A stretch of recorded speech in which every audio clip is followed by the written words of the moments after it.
The dust kicked up by the military transport truck settled slowly in the desert heat as Sarah Mitchell stepped down onto the hard-packed earth of Forward Operating Base Bravo. The sun was merciless, beating down on the Afghanistan landscape with an intensity that made the air shimmer like water. Sarah squinted against the glare, her green eyes scanning the base that would be her home for the next 18 months.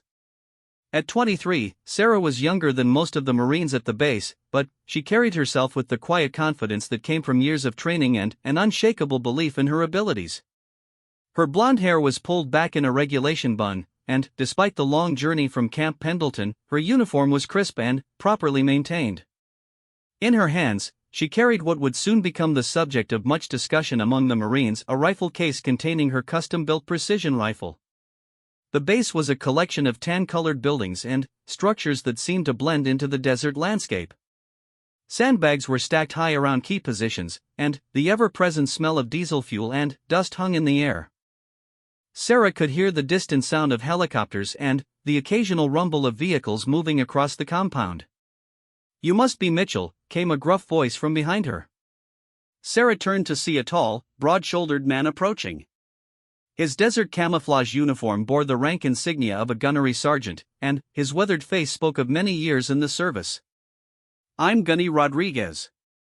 Welcome to FOB Bravo." Sarah snapped to attention and saluted. "Lance Corporal Mitchell reporting for duty, Gunnery Sergeant." Rodriguez returned the salute with a slight nod. His dark eyes studied her for a moment, taking in her youthful appearance and the rifle case in her hands. "So you're the sniper they sent us from the States. Have to say, you're not what we were expecting." "I understand, Gunnery Sergeant. I'm here to do my job to the best of my ability."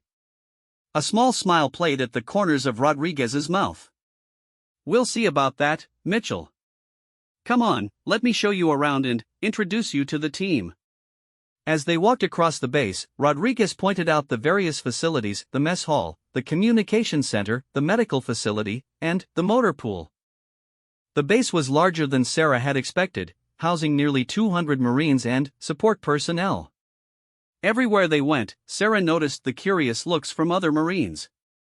Word traveled fast in a place like this, and it was clear that news of the new sniper had already spread. "The guys have been talking about you since we got word you were coming," Rodriguez said as they approached a cluster of buildings near the perimeter of the base. "A lot of them are wondering what makes you so special that they'd send you all the way out here." Sarah nodded but didn't respond. She had heard similar comments throughout her training and career. Being a woman in a male-dominated field meant constantly proving herself, and she had learned early on that actions spoke louder than words. They stopped in front of a single-story building with a sign that read Reconnaissance Section. Rodriguez pushed open the door, and they stepped into the relative coolness of the air-conditioned interior. The building was divided into several rooms: a briefing area, equipment storage, and what appeared to be a small armory. "This is where you'll be working most of the time," Rodriguez explained. "The reconnaissance teams operate out of here, and, as our sniper, you'll be supporting their missions." He paused and looked at her rifle case again.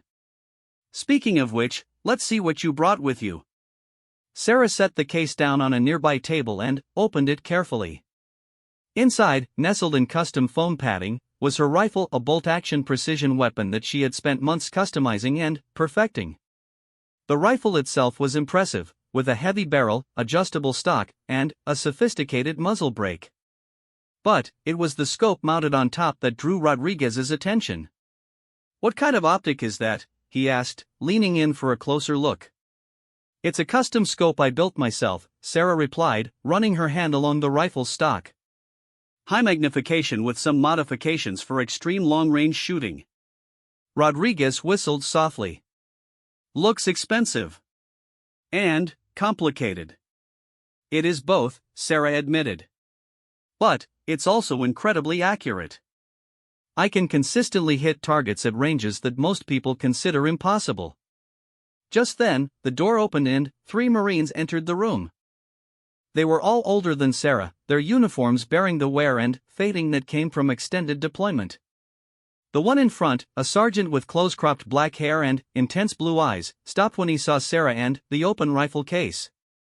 Well, he said, his voice carrying a hint of skepticism. This must be our new sniper. He walked over to the table and looked down at the rifle. I'm Sergeant Thompson, and these are Corporals Martinez and Jackson. We're the recon team leaders you'll be working with. Thompson picked up the rifle, testing its weight and balance. Nice weapon, he said, though his tone suggested he wasn't entirely impressed. His eyes focused on the scope. What's with the fancy glass? Looks like something out of a science fiction movie. Sarah felt a familiar tightness in her chest. She had dealt with skepticism before, but it never got easier. It's a precision optic designed for extreme long-range shooting. The modifications allow for better target acquisition and improved accuracy at distances beyond normal engagement ranges. Martinez, a stocky Marine with Hispanic features, laughed. Extreme long range? What do you consider extreme? 800 meters? 1,000? I regularly engage targets at 1,500 meters and beyond, Sarah replied calmly. My longest confirmed kill in training was at 1,800 meters. The three Marines exchanged glances, and Jackson, a tall, thin man with a southern accent, shook his head. 1,800 meters? That's over a mile. No offense, Mitchell, but that sounds like something out of a video game. Thompson set the rifle back in its case. Look, I don't know what they taught you back in the States, but real combat isn't like the range. Out here, most engagements happen at 300 to 400 meters, maybe 500 if you're lucky. All that fancy equipment is nice, but it's not going to help you when the bullets start flying. Sarah felt her jaw tighten, but she kept her voice level. With respect, Sergeant, I've trained extensively for combat conditions. My equipment has been tested in various environments and situations. Trained extensively, Martinez repeated with a smirk. How many combat deployments have you been on, Mitchell? This is my first deployment, Sarah admitted, knowing that this admission would only fuel their skepticism. Thompson nodded knowingly. First deployment. That explains a lot. He looked at Rodriguez, who had been listening to the exchange in silence. Gunny, no offense, but why did they send us someone with no combat experience? We requested an experienced sniper. Rodriguez held up a hand. The decision came from higher up. Mitchell comes highly recommended from her training instructors. They seem to think she has exceptional potential. Potential doesn't stop bullets, Jackson muttered. Sarah had heard enough. Sergeant Thompson, I understand your concerns, and I don't expect you to take my word for my abilities. But I'm here to do a job, and I intend to do it well. I'm willing to prove myself however you see fit. Thompson studied her for a moment, then looked back at the rifle. That scope of yours, how far can you actually see with it? Depending on conditions, I can clearly identify human-sized targets at ranges well beyond 2,000 meters. 2,000 meters, Thompson repeated slowly. That's assuming perfect conditions, right? No wind, no heat distortion, no dust in the air? I've trained in various environmental conditions, Sarah said.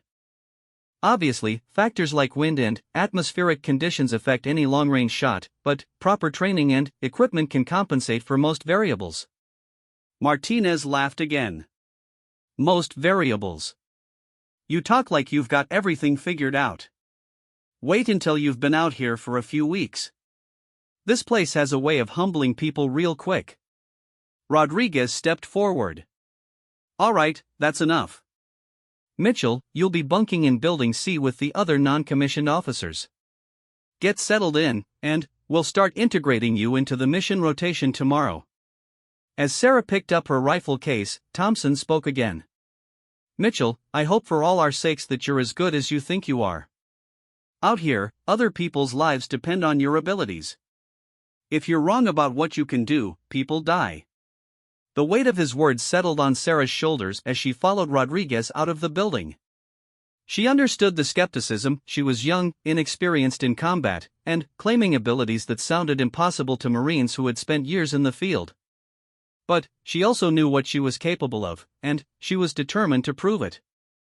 Her quarters turned out to be a small room with a single bed, a wall locker, and a small desk. The concrete walls were bare except for a single window that looked out over the desert. Sarah set her rifle case on the desk and unpacked her gear, carefully storing each item in its designated place. Organization and attention to detail were habits that had been drilled into her since the beginning of her training. As she worked, she thought about the conversation with the recon team leaders. Their skepticism was understandable, but it was also frustrating. She had worked harder than anyone she knew to get to this point, spending countless hours on the range, studying ballistics, and perfecting her technique. The scope they had mocked was the result of months of research and modification, incorporating cutting-edge technology that most people didn't even know existed. A knock on her door interrupted her thoughts. "Come in," she called. The door opened to reveal a young Marine, probably around her age, with a friendly face and corporal stripes on his sleeve. "Lance Corporal Mitchell? I'm Corporal Davis. I wanted to welcome you to FOB Bravo." Sarah smiled, grateful for the friendly face. "Thank you, Corporal. I appreciate that. Most people just call me Davis," he said, stepping into the room. "I'm part of the communications section, so we'll probably be working together on some missions." He glanced at her rifle case. "Word is you're quite the marksman." "I do my best," Sarah replied modestly. Davis nodded toward the window. "You picked an interesting time to arrive. We've been getting increased activity in our area of operations. Intel suggests there might be some high-value targets moving through the region in the next few weeks." "What kind of activity?" "Insurgent movements, mostly. Small groups moving weapons and supplies. Nothing too major yet, but Command thinks something bigger might be in the works." Davis paused. "The recon teams have been going out more frequently, gathering intelligence. I'm guessing you'll be going with them soon." Sarah nodded. "I'm ready whenever they need me." "Good attitude," Davis said. "Fair warning though, some of the guys here have been deployed multiple times. They're a little set in their ways, if you know what I mean. Don't take it personally if they're tough on you at first." "I can handle it," Sarah said. "I've dealt with skepticism before." Davis smiled. "I'm sure you have. Well, if you need anything or just want someone to show you around, let me know." The dining hall serves decent food, and there's a small recreation area where guys play cards and watch movies in the evenings. After Davis left, Sarah finished unpacking and then sat on her bed, looking out at the desert landscape. The sun was beginning to set, painting the sky in shades of orange and red. In the distance, she could see the mountains that marked the border with Pakistan, their peaks dark against the colorful sky. She thought about her journey to this point, the years of training, the countless hours on the range, the skeptical looks and dismissive comments from instructors and fellow Marines who couldn't believe that someone who looked like her could be capable of what she claimed. But she had proven them wrong every time, and she would prove the Marines at FOB Bravo wrong too. The next morning came early, announced by the sound of reveille over the base's public address system. Sarah was already awake, having spent a restless night adjusting to the new environment and thinking about the challenges ahead. She dressed quickly and made her way to the dining hall for breakfast. The mess hall was busy with Marines grabbing quick meals before starting their duties. Sarah got her food, scrambled eggs, bacon, and coffee, and looked for a place to sit. She noticed Thompson, Martinez, and Jackson sitting together at a corner table, deep in conversation. When Thompson saw her, he motioned for her to join them. "Morning, Mitchell," Thompson said as she approached. "Sleep well?" "Well enough, Sergeant," Sarah replied, sitting down with her tray. "Good, because we've got a mission briefing in an hour," Thompson continued. "There's been some activity in our sector, and we're going out to take a look. You'll be coming with us." Sarah felt a surge of excitement mixed with nervousness. "What kind of activity?" "Intel reports suggest a small group of insurgents may be using a compound about 15 kilometers from here as a staging area," Martinez explained.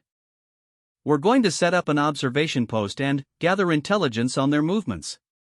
Sounds like the perfect opportunity for our new sniper to see what real operations are like," Jackson added, his tone carrying the same skepticism from the previous day. Thompson pulled out a map and spread it on the table. "The compound is here," he said, pointing to a spot marked in red. "It's in a valley, surrounded by hills on 3 sides. We'll set up our observation post on this ridge here, about 800 meters away." Sarah studied the map, noting the terrain features and potential lines of sight. 800 meters is well within effective range for standard observation and engagement. Standard engagement, yes, Thompson agreed. "But don't get any ideas about trying any of your long-range shots unless I specifically authorize it. This is a reconnaissance mission, not a combat operation." "Understood, Sergeant." Thompson folded up the map. "We leave in 2 hours. Make sure your equipment is ready and you have enough water and ammunition for a 2-day mission."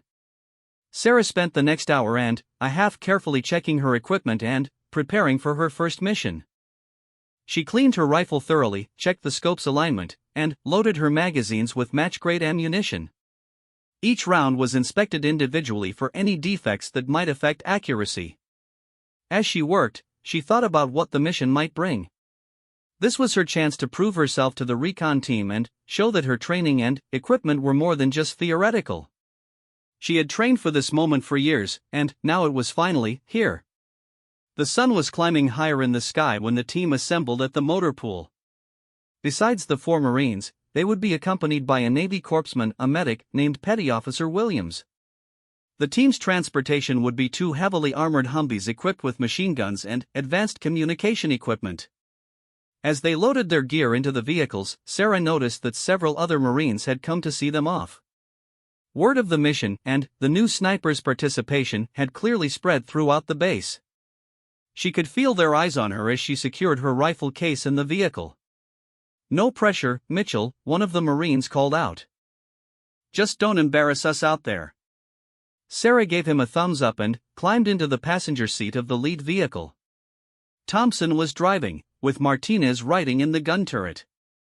The second vehicle carried Jackson, Williams, and their communication equipment. As they drove through the base's main gate and into the desert, Sarah felt a mixture of excitement and apprehension. This was what she had trained for, what she had dreamed of since joining the Marines. Now she would have the chance to prove that all those hours on the range, all that preparation and training, had been worth it. The landscape outside the window was harsh and unforgiving, endless stretches of sand and rock broken only by occasional scrub vegetation. In the distance, she could see the mountains growing larger as they approached their destination. The heat was already building, despite the early hour, and she knew it would only get worse as the day progressed. "First time in country?" Thompson asked, glancing at her as he navigated the rough road. "Yes, Sergeant. It's different from anything you trained for back home, I guarantee that. The heat, the dust, the uncertainty, it all adds up to stress you can't really prepare for." Sarah nodded. "I understand, Sergeant. I'm ready for whatever comes." Thompson's expression was unreadable behind his sunglasses. "We'll see, Mitchell. We'll see." The convoy moved steadily through the Afghan countryside, raising clouds of dust that lingered in the still air long after they passed. Sarah watched the landscape change from flat desert to rolling hills, noting potential sniper positions and fields of fire out of habit. The training was so deeply ingrained that she couldn't help but analyze the terrain from a tactical perspective. After 40 minutes of driving, Thompson slowed the vehicle and spoke into his radio headset. "Overwatch 2, this is Overwatch 1. We're approaching the drop-off point." "Copy, Overwatch 1, came Jackson's voice through the radio. "All clear behind you." Thompson pulled the Humvee off the main road and into the shelter of a small cluster of rocks. The second vehicle followed, and both engines went quiet. The sudden silence was almost overwhelming after the constant noise of the drive.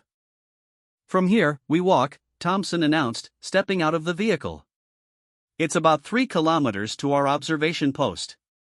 The terrain gets rougher, so watch your footing." Sarah gathered her equipment and slung her rifle across her back. The weight was familiar and comforting, she had carried it on countless training marches back at Camp Pendleton. But this felt different. This was real. The team moved out in single file, with Thompson leading and Sarah positioned in the middle of the formation. Martinez brought up the rear, constantly scanning their back trail for any signs of pursuit. The pace was steady but not rushed, designed to cover ground efficiently while remaining alert to potential threats. The terrain gradually became more rugged as they climbed into the hills. The path was little more than a goat trail, winding between rocks and sparse vegetation. The sun climbed higher, and the temperature began to soar. Sarah could feel sweat building under her body armor and equipment, but she forced herself to maintain the pace without complaint. "How you holding up, Mitchell?" Williams, the corpsman, asked during a brief rest stop. "Fine, Doc," Sarah replied, taking a sip from her water bottle. "Just getting used to the altitude and heat." Williams nodded approvingly. "That's good. Some people have trouble their first time out. The combination of heat, altitude, and stress can be overwhelming." After an hour and a half of hiking, Thompson called a halt at the base of a rocky ridge. "Our observation post is up there," he said, pointing to a spot about 200 meters above them. "The climb is steep, but there's good cover and excellent fields of fire." The final ascent was challenging, requiring the team to scramble over loose rocks and navigate narrow ledges. Sarah's breathing became labored, not from poor conditioning but from the thin air and the weight of her equipment. When they finally reached the observation post, she was grateful for the chance to rest. The position was well chosen, a natural depression in the rocks that provided excellent concealment while offering commanding views of the valley below.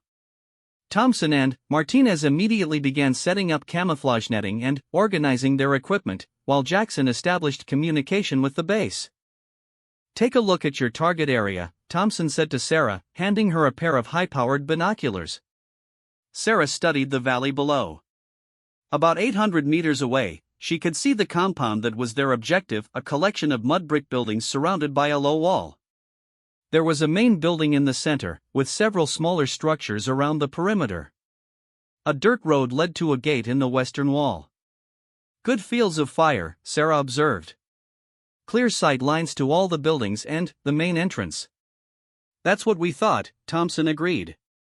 "If there's activity down there, we'll have a perfect view of it." He paused and looked at her rifle case. "You might as well set up your weapon. Just in case." Sarah carefully removed her rifle from its case and began the familiar process of preparing it for use. She attached the bipod, adjusted the scope, and performed a series of function checks. The other Marines watched with interest as she worked with quick, efficient movements. "That's some serious equipment," Martinez commented, studying the rifle's scope. "How much did all that cost?" "More than I care to think about," Sarah replied with a smile. "But it's worth every penny." She settled into a prone position behind the rifle and looked through the scope. The compound jumped into sharp focus, every detail crystal clear despite the distance. She could see individual stones in the walls, shadows in doorways, even small pieces of debris scattered around the buildings. "Impressive," Thompson admitted. "I can barely make out details with the binoculars, but you can probably count the rivets on that gate." "Just about," Sarah agreed. "The scope has exceptional clarity and magnification.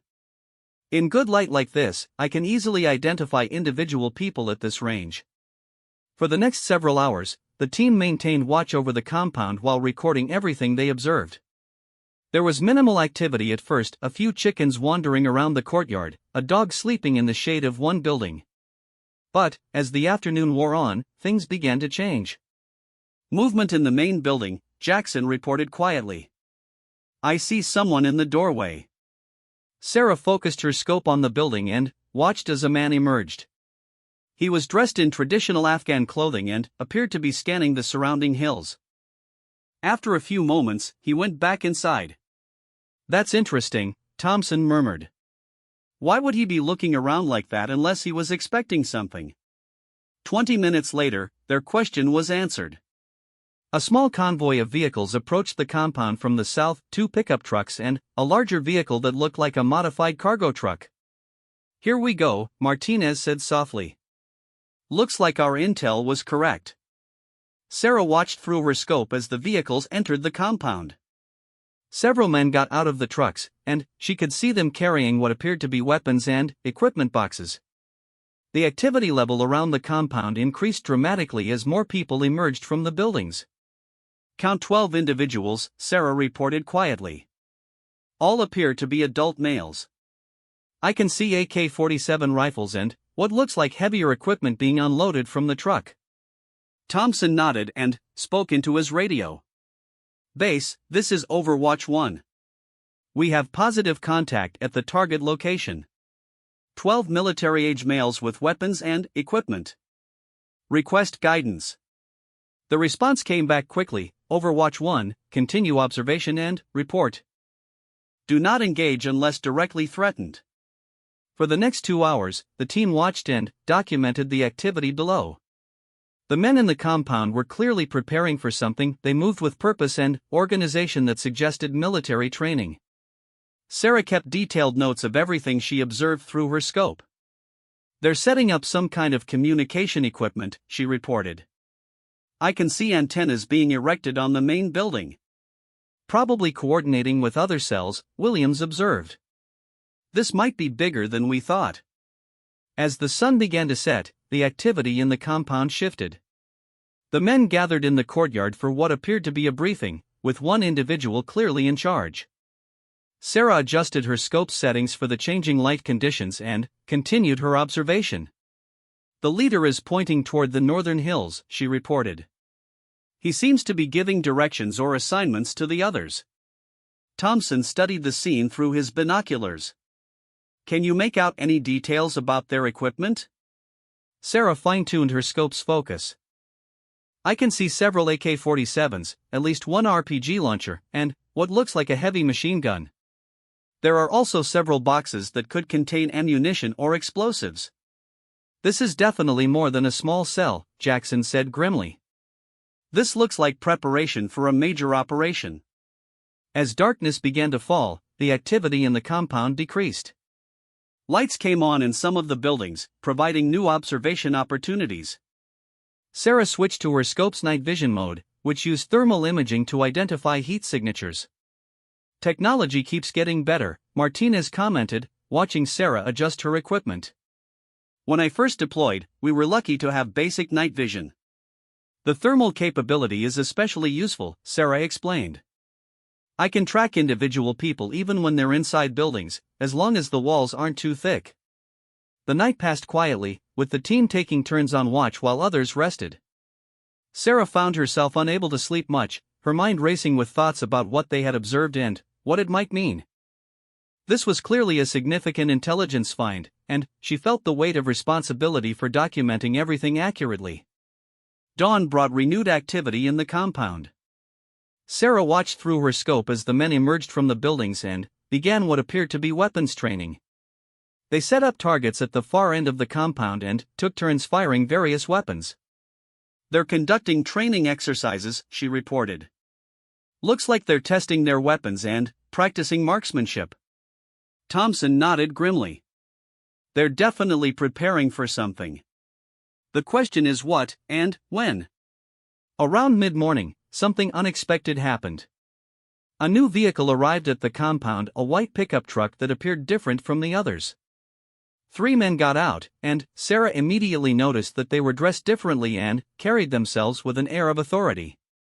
"New arrivals," she announced. 3 individuals, different dress and demeanor. Possible leadership element. Through her scope, Sarah watched as the new arrivals were greeted by the compound leader. There was clearly a hierarchy at work, with the newcomers clearly in charge. They spent several minutes in discussion before moving into the main building. "This is getting more interesting by the minute," Thompson said. "Jackson, get on the radio and update base. Tell them we have possible high-value targets in the compound." The radio conversation was brief but intense. When Jackson finished, his expression was serious. "Base wants us to maintain observation and gather as much intelligence as possible. They're sending additional units to the area, but they won't arrive until tomorrow." "Tomorrow might be too late," Martinez observed. If these guys are planning something, they might move out before then. Sarah continued her observation, documenting every detail she could see through her scope. The three newcomers emerged from the building after about an hour, and she was able to get clear views of their faces and clothing. One of them appeared to be giving orders to the others, pointing in various directions and gesturing emphatically. The apparent leader is giving what looks like final instructions, she reported. Based on their body language and the way others are responding, I think they're preparing to move out soon. Thompson made a decision. We need to get closer. If they're planning to leave, we might lose our chance to gather detailed intelligence. Closer? Williams asked. How much closer? There's a position about 400 meters from the compound, Thompson explained, pointing to a spot on his map. Better angle, and we'd be able to hear conversations if they speak loudly enough. Sarah studied the terrain through her scope. I can see the position you're talking about. It offers good concealment, but the approach would be risky in daylight. We'll wait for nightfall, Thompson decided. Martinez and I will move to the forward position. The rest of you will remain here as overwatch. Sergeant, Sarah said carefully, if something goes wrong and you need fire support, 400 meters is close range for my equipment. I could provide precise covering fire if necessary. Thompson looked at her for a long moment. Mitchell, this isn't the time to prove yourself. If shooting starts, people's lives will be at stake. I understand that, Sergeant. That's exactly why you want your best shooter in position to help if needed. Thompson considered this, then nodded slowly. Point taken. But I want to be absolutely clear, you do not engage unless I specifically order it, and only then if our lives are in immediate danger. Understood completely, Sergeant. As the day progressed, the activity in the compound continued to build. More weapons were brought out and checked, equipment was organized into piles, and the men conducted what appeared to be final preparations. Sarah documented everything she could see, building a detailed picture of the group's capabilities and intentions. Vehicle count is now up to 5, she reported. Looks like they're preparing for a convoy movement. Which direction? Thompson asked. Sarah studied the compound layout and the way the vehicles were positioned. Based on how they're oriented and the way the men are organizing equipment, I'd guess they're planning to head north toward the Pakistani border. That makes sense, Jackson said. Intel has been reporting increased activity along the border. These guys might be part of a larger operation. As evening approached, the team prepared for their nighttime movement to the forward observation post. Thompson and Martinez would make the approach while the others maintained overwatch from their current position. Sarah felt a mixture of excitement and apprehension as she prepared her rifle for what might be its first real test in combat conditions. Remember, Thompson said as he checked his equipment one final time, this is strictly reconnaissance unless things go badly wrong.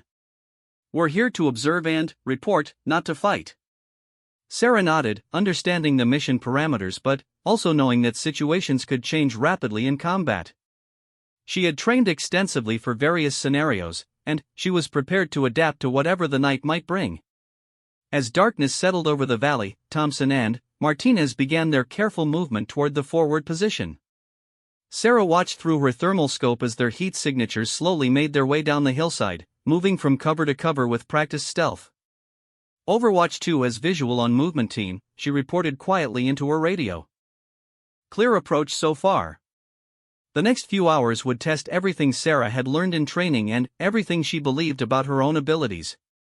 As she settled into her shooting position and began the careful process of monitoring both the compound and the movement team, she knew that her real trial as a Marine sniper was just beginning.